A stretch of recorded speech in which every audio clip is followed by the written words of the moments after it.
everyone, welcome to SJK Stories. I'm Miranda Wilson, and this week I want to tell you about a funny story I had a couple years ago with researcher Dr. Russell Bicknell. We were adapting a paper of his about his discovery of a fossilized horseshoe crab brain, which was amazing because usually soft parts of animals don't fossilize very well.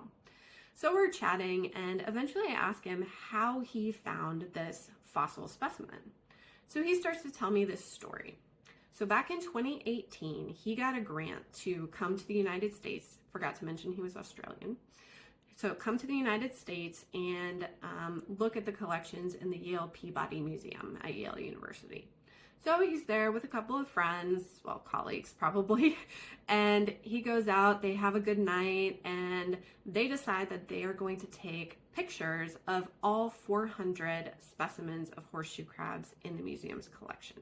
They have no idea why they're going to do it, other than that it sounds like a good idea and it could create a huge data set, but they don't know what they're going to do with the data afterwards. So they take all their pictures, and eventually Russell goes home to Australia.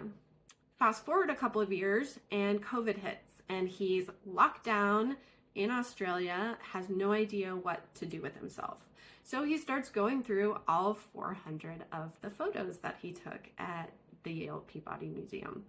So he's flipping through the photos, flip, and then all of a sudden he goes, "No, that's a fossil brain." And the only reason he recognized this fossilized brain was because he was working with another colleague on live horseshoe crabs.